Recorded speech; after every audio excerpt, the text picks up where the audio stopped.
नमस्कार विद्यार्थी मित्रांनो, पाठीमागच्या व्हिडिओमध्ये मी तुम्हाला प्रश्न विचारला होता, ट्रेन टू पाकिस्तान ही कादंबरी कोणी लिहिली?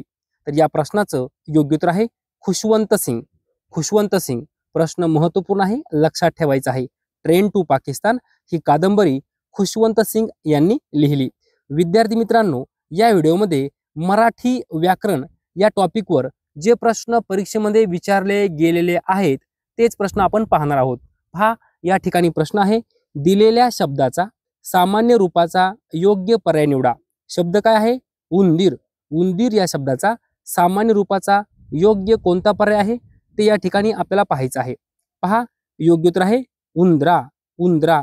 मग उंदीर या शब्दाचं सामान्य रूप उंदरा असं झालं मग कोणत्या नियमानुसार? तर पहा, उंदीर हा जो शब्द आहे हा अकारांत आहे. उंदीर र र कसा आहे? अकारांत आहे. उंदीर हा शब्द अकारांत पुल्लिंगी शब्द आहे आणि मराठी व्याकरणामध्ये नियम काय सांगतो? अकारांत पुल्लिंगी शब्दाचे सामान्य रूप आकारांत होते. काय होते? अकारांताचे काय होते? आकारांत होते. मग उंदीर र रचा काय होईल? रा. म्हणून या ठिकाणी आपलं उत्तर काय आहे? उंदरा. उंदरा. लक्षात ठेवायचं आहे, उंदीर हा शब्द अकारांत आहे. अकारांत आहे आणि त्याचं सामान्य रूप आकारांत होतं म्हणून उंदरा असं तयार झालेलं आहे. ओके. मग विद्यार्थी मित्रांनो, या ठिकाणी कळप हा शब्द आहे. मग कळप या शब्दाचं सामान्य रूप कसं होईल? कळपा. कळप, कळपा. त्यानंतर राक्षस हा शब्द आहे. राक्षस या शब्दाचं सामान्य रूप कसं होईल? राक्षसा. राक्षसा. म्हणजे या ठिकाणी अकारांत आहे तर आकारांत झालं. या ठिकाणी कळप अकारांत आहे तर इथं आकारांत झालं आणि उंदीर र अकारांताचं आकारांत झालं. विद्यार्थी मित्रांनो, नियम लक्षात ठेवायचा आहे. अकारांत पुल्लिंगी शब्दाचे सामान्य रूप आकारांत होते म्हणून या ठिकाणी उंदीरचं उंदरा झालं, कळपचं कळपा झालं, राक्षसचं राक्षसा झालं. लक्षात ठेवायचं आहे. पुढचा प्रश्न पहा, खालीलपैकी विशेष नामाचा कोणता गट बरोबर आहे? हा प्रश्न मुंबई कारागृह 2024 मध्ये विचारला गेलेला आहे. खालीलपैकी विशेष नामाचा कोणता गट बरोबर आहे असं विचारलेलं आहे. पहिला पर्याय पहा, राक्षस, अप्सरा, देव. विद्यार्थी मित्रांनो, आपल्याला विशेष नामाचा गट विचारलेला आहे आणि राक्षस, अप्सरा, देव हे विशेष नाम नाही म्हणून पहिलं पर्याय नाही. दुसरा पर्याय पहा, कळप, वर्ग, समिती. विद्यार्थी मित्रांनो, हे सुद्धा विशेष नाम नाही त्यामुळे दुसरा पर्याय कट करा. त्यानंतर तिसरा पर्याय पहा, सोने, तांबे आणि साखर. हा सुद्धा विशेष नामाचा गट नाही. तिसरा पर्याय कट करा. उरला कोणता? चौथा पर्याय. म्हणून या ठिकाणी योग्य उत्तर आहे नाशिक, सह्याद्री, अमेय. या ठिकाणी आपल्याला विचारलं काय? विशेष नामाचा कोणता गट बरोबर आहे? तर नाशिक हे विशेष नाम आहे, सह्याद्री विशेष नाम आहे, अमेय विशेष नाम आहे. या ठिकाणी योग्य उत्तर आहे 4 नंबर पर्याय. विद्यार्थी मित्रांनो, हा प्रश्न खूप महत्त्वपूर्ण आहे आणि हा प्रश्न 5 पेक्षाही जास्त वेळा पोलीस भरतीमध्ये विचारला गेलेला आहे. पुढचा प्रश्न पहा, सौंदर्य या शब्दाचा प्रकार ओळखा. काय म्हटलं आहे? सौंदर्य या शब्दाचा प्रकार ओळखा. हा प्रश्न मुंबई पोलीस भरती 2024 मध्ये विचारला गेला आहे. हा प्रश्न सोलापूर SRPF 2021 मध्ये विचारला गेला आहे. सौंदर्य या शब्दाचा प्रकार ओळखा. तर पहा, पहिला पर्याय आहे सर्वनाम, दुसरा पर्याय गुणविशेषण, तिसरा पर्याय भाववाचक आणि चौथा पर्याय आहे शब्दयोगी. तर या ठिकाणी योग्य उत्तर आहे भाववाचक. लक्षात ठेवायचं आहे, सौंदर्य काय आहे? भाववाचक नाम आहे. मग विद्यार्थी मित्रांनो, सौंदर्य हे भाववाचक नाम कोणत्या विशेषणापासून तयार झालं? तर पहा, सुंदर हे विशेषण आहे.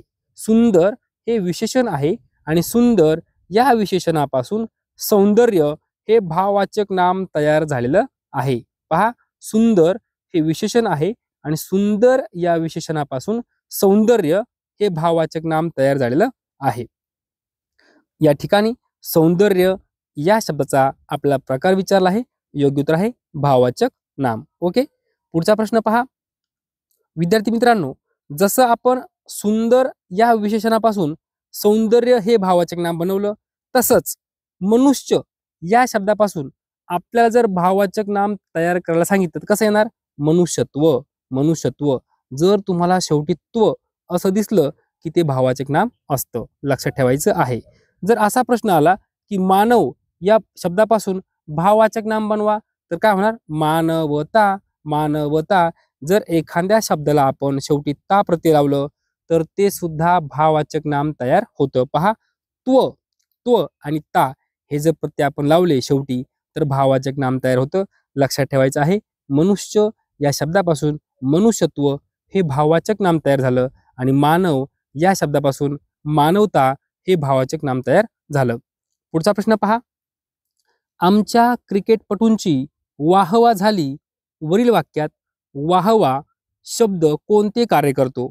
हा प्रश्न अहिल्यानगर पोलीस भरती 2024 मध्ये विचारला गेलेला आहे. आमच्या क्रिकेटपटूंची वाहवा झाली, तर वाहवा हा शब्द कोणते कार्य करतो? तर या ठिकाणी योग्य उत्तर आहे नाम. काय उत्तर आहे? नाम. मग ते कसं काय? तर पहा, दिलेल्या वाक्यामध्ये जे काही वाहवा हा शब्द आहे ते मूळचं काय आहे? अव्यय आहे. काय आहे? अव्यय आहे. पण या ठिकाणी त्याचा वापर नामासारखा केला आहे. काय? अव्यय. वाहवा हे अव्यय आहे, परंतु या वाक्यामध्ये त्याचा वापर नामासारखा केला आहे. म्हणून वाहवा हे काय आहे? अव्यय साधित नाम आहे. काय आहे? अव्यय साधित नाम आहे. म्हणून पहा, या ठिकाणी पहिला पर्याय आपलं उत्तर आहे वाहवा. हा जो काही शब्द आहे कोणतं कार्य करतो? नामाचं कार्य करतो. पुढचा प्रश्न पहा. गुरुजींचे वागणे प्रेमळ आहे या वाक्यातील धातू साधित नाम ओळखा. हा प्रश्न लातूर पोलीस भरती 2024 मध्ये विचारला गेला आहे. गुरुजींचे वागणे प्रेमळ आहे, तर धातू साधित नाम ओळखा असं म्हटलं आहे. तर या ठिकाणी योग्य उत्तर आहे वागणे. वागणे काय आहे? धातू साधित नाम आहे. विद्यार्थी मित्रांनो, वागणे हा जो काही शब्द आहे हा वाघ या धातूपासून तयार झालेला आहे आणि त्याचा वापर नामासारखा केला आहे. लक्षात ठेवायचं आहे. वाघ हा धातू आहे, या धातूपासून वागणे हा शब्द तयार झालेला आहे आणि त्याचा वापर या वाक्यामध्ये नामासारखा केला आहे. आणि आपल्याला काय विचारलं आहे? गुरुजींचे वागणे प्रेमळ आहे या वाक्यातील धातू साधित नाम ओळखा. योग्य उत्तर आहे वागणे. लक्षात ठेवायचं आहे, धातूंना प्रत्यय लावून तयार झालेल्या नामांना धातू साधित नामे असे म्हणतात. काय म्हटलंय? धातूंना प्रत्यय लावून तयार झालेल्या नामांना धातू साधित नामे असे म्हणतात. म्हणजेच वाघ हा धातू होता, वाघ या शब्दाला ने हा प्रत्यय लावला, ने, मग वागणे असं तयार झालं, मग वागणे हे काय झालं? धातू साधित नाम झालं. पुढचा प्रश्न पहा. पुढीलपैकी कोणता शब्द फूल या शब्दाचा समानार्थी शब्द नाही? काय म्हटलं आहे? समानार्थी शब्द नाही. तर पहा, पहिला पर्याय आहे कुसुम. मित्रांनो, कुसुम हा शब्द फूल या शब्दाला समानार्थी आहे. दुसरा पर्याय आहे सुमन.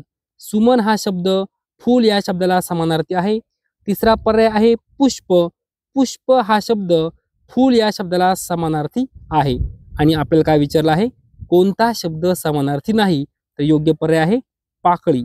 पाकळी हा शब्द फूल या शब्दाला समानार्थी नाही, परंतु कुसुम, सुमन आणि पुष्प हे तीनही शब्द फूल या शब्दाला समानार्थी आहे.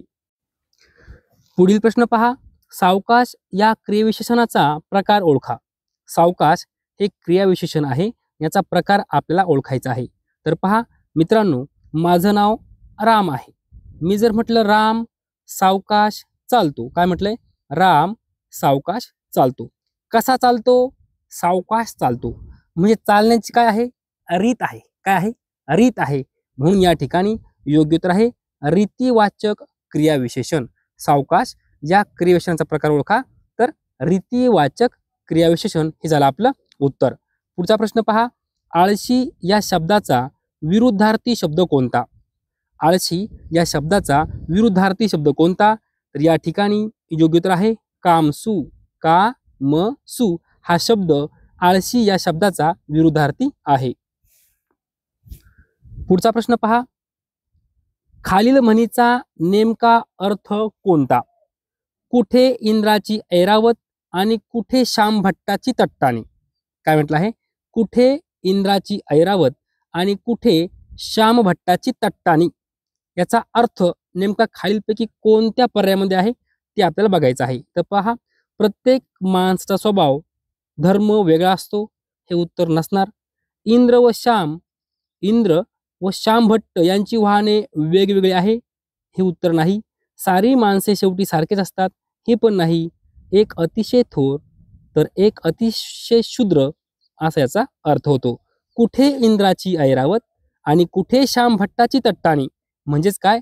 एक अतिशय थोर तर एक अतिशय शूद्र असा याचा अर्थ होतो. योग्य उत्तर आहे 4 नंबर पर्याय. पुढचा प्रश्न पहा, खालील समानार्थी शब्दांचा कोणता गट चुकीचा आहे? खालील समानार्थी शब्दांचा कोणता गट चुकीचा आहे? पहा, क्षेम, कल्याण, हित, कुशल, मंगल. विद्यार्थी मित्रांनो, हा जो पहिला पर्याय आहे यामध्ये सर्व शब्द समानार्थी आहे. आपल्याला काय विचारलं आहे? कोणता गट चुकीचा आहे? म्हणजे पहिला पर्याय चुकीचा नाही, पहिला पर्याय बरोबर आहे. दुसरा पर्याय पहा, क्षोध, पूड, पीठ, चूर्ण हे सुद्धा सर्व समानार्थी शब्द आहे. क्षोध, पूड, पीठ, चूर्ण हा पर्याय बरोबर आहे, चुकीचा नाही. तिसरा पर्याय पहा, क्षोभ, राग, क्रोध, संताप. तर विद्यार्थी मित्रांनो, तिसरा पर्याय सुद्धा सर्व समानार्थी शब्द आहे. आपल्याला काय विचारलं आहे? कोणता समानार्थी शब्दांचा गट चुकीचा आहे? तर हे तीनही पर्याय बरोबर आहे, चुकीचं कोणतंही नाही. म्हणून या ठिकाणी योग्य उत्तर आहे यापैकी नाही, यापैकी नाही.